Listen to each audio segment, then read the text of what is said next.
Halo, selamat datang kembali di channel YouTube Pengabdi Voli. Apa kabarnya teman-teman semua, para penggemar voli Indonesia, para penggemar timnas Indonesia, dan juga khususnya para voli mania yang selama ini selalu menanti gebrakan, inovasi, pembaruan maupun terobosan yang dilakukan oleh PPVSI untuk membuat voli Indonesia itu jauh lebih baik lagi, jauh lebih besar, jauh lebih bergairah, dan jauh lebih berprestasi. Oke, hari ini saya akan membahas tentang PPVSI, khususnya mengenai siapa sosok yang layak dijadikan sebagai Ketua Umum PPVSI ke depannya. Disclaimer, ini bukanlah sebuah ajakan atau bukanlah sebuah rekomendasi, tapi mungkin bisa menjadi referensi atau rujukan bagi para penggemar voli Indonesia, khususnya para fans timnas Indonesia, untuk siapa yang layak menjadi Ketua Umum PPVSI yang kira-kira bisa untuk membangkitkan atau bisa memperbaiki tata kelola dunia voli yang ada di Indonesia. Saya akan membahas tentang Azrul Ananda. Seperti yang kita ketahui bahwa Azrul Ananda saat ini sudah menjadi salah satu tokoh olahraga paling berprestasi di Indonesia. Tentu saja kalau kita bicara rujukannya itu adalah DBL Indonesia. Seperti yang kita ketahui, DBL Indonesia sudah menjadi liga basket pelajar yang paling megah, paling spektakuler, terbaik, dan terbesar yang ada di Indonesia. Kiprah atau karir Azrul Ananda ketika membangun DBL Indonesia itu juga tidak bisa dikatakan mudah, karena dirinya harus melewati berbagai proses sulit, dirinya harus melewati waktu yang sangat panjang, sebelum akhirnya DBL Indonesia saat ini sudah bisa digelar di banyak provinsi yang ada di Indonesia. Dan kedepannya tentu saja DBL Indonesia itu akan menggelar Liga Bola Basket Pelajar di semua provinsi yang ada di Indonesia. Jadi Azrul Ananda itu pertama kali membangun atau menggelar pertandingan DBL itu pada tahun 2004 silam, tepatnya di GOR Kampus C di Universitas Airlangga, Surabaya. Saat itu memang sambutannya sudah langsung besar, bahkan menurut data dari situs resmi DBL Indonesia, saat itu ada 101 peserta yang mendaftar, tapi kemudian pihak DBL Indonesia itu mengerucutkan atau menyaring tim-tim yang akan bertanding sehingga hanya menjadi 95 tim saja. Nah, saat itu memang DBL Indonesia memang masih memiliki keterbatasan, dan itu wajar karena mereka kalau dalam bahasa Jawa sedang melakukan babat alas, dan mereka harus melakukan atau mengatasi berbagai kendala atau rintangan yang mereka hadapi. Tapi setelah itu DBL Indonesia itu bisa sangat improve, bisa sangat berkembang dengan sangat signifikan, bisa menunjukkan perkembangan yang sangat pesat, sehingga kita ketahui saat ini DBL Indonesia di bawah kendali Azrul Ananda itu bisa menjadi liga basket terbesar di Indonesia.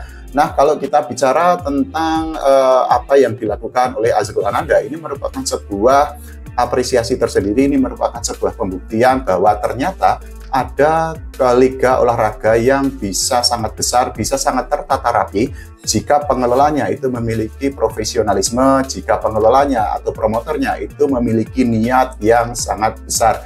Nah, kalau kita bicara lagi tentang DBL Indonesia, memang perkembangannya sangat signifikan. Jadi setelah digelar pertama kali pada tahun 2004 silam, pada tahun 2008 DBL Indonesia itu sudah berkolaborasi dengan NBA. Nah, saat itu DBL Indonesia itu menggelar DBL Camp untuk ratusan pemain DBL asal Indonesia.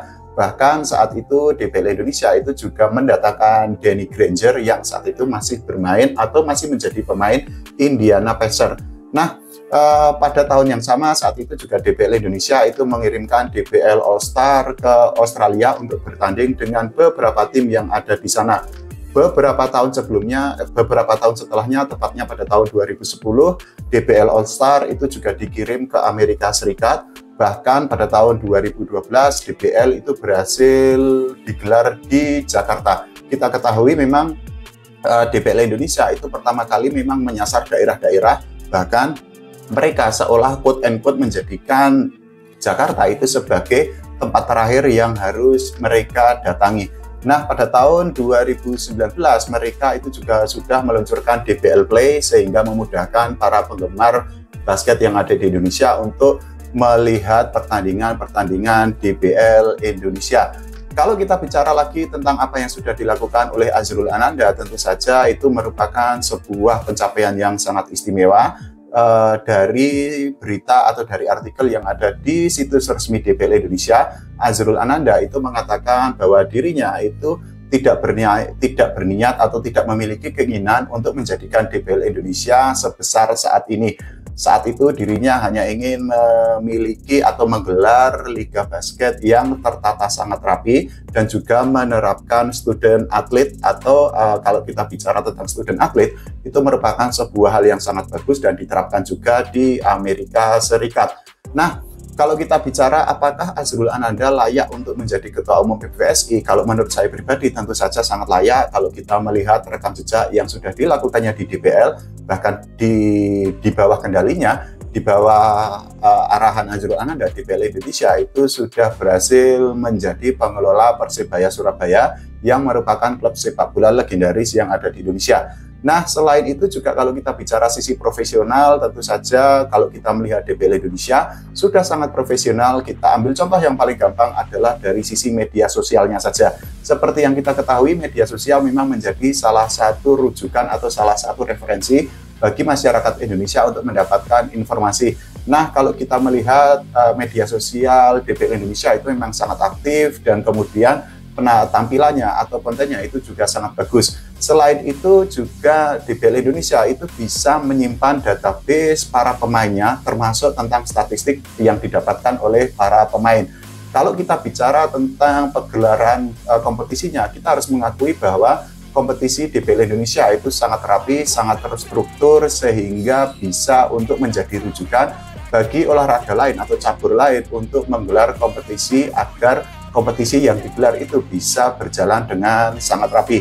Lagi-lagi kalau kita bicara tentang liga, tentu saja memang tidak bisa dilepaskan dari sponsor. Nah, ternyata DBL Indonesia itu berhasil mendatangkan sponsor dalam jumlah yang banyak dan sponsornya itu besar-besar. Ini tentu menjadi bukti bahwa DBL Indonesia itu sudah dipercaya oleh pihak swasta untuk diajak bekerja sama.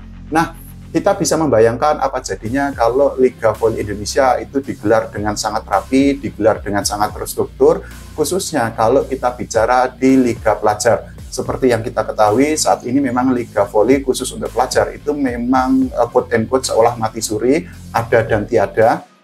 Nah, kita bisa membayangkan kalau misal Azrul Ananda itu menjadi Ketua Umum PBVSI dan dirinya itu bisa menerapkan apa yang sudah dilakukan di DBL untuk diterapkan di voli.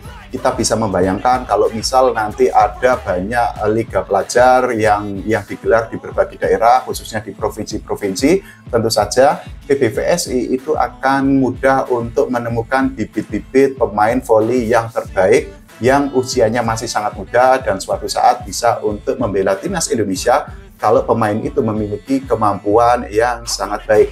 Kalau kita bicara tentang PBVSI sendiri, memang saat ini sudah banyak keluhan dari para penggemar voli Indonesia, para penggemar timnas Indonesia tentang langkah yang dilakukan oleh PBVSI.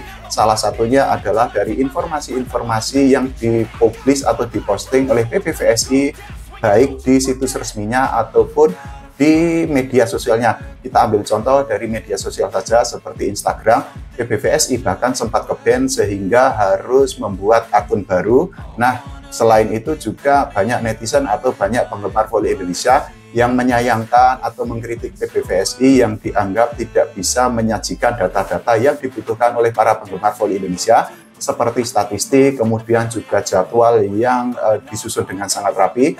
Dan tentu saja kalau kita bicara tentang kritikan, ada beberapa netizen yang mengkritik bahwa postingan yang dilakukan di akun Instagram PBVSI itu memang sering dianggap telat, bahkan lebih telat dibandingkan akun-akun lain yang sebenarnya itu merupakan akun personal. Nah, kalau menurut teman-teman semua bagaimana? Apa kira-kira siapa yang layak menjadi Ketua Umum PBVSI ke depannya? Apakah Azrul Ananda layak menjadi Ketua Umum PBVSI? Silahkan tulis di kolom komentar kalau teman-teman punya pandangan lain. Yang pasti kita mendoakan agar PBVSI semakin baik ke depannya. Tidak lupa agar timnas voli Indonesia itu bisa mendapatkan prestasi tidak hanya di level Asia Tenggara, tapi juga di level Asia dan juga di level dunia. Terima kasih, sampai jumpa.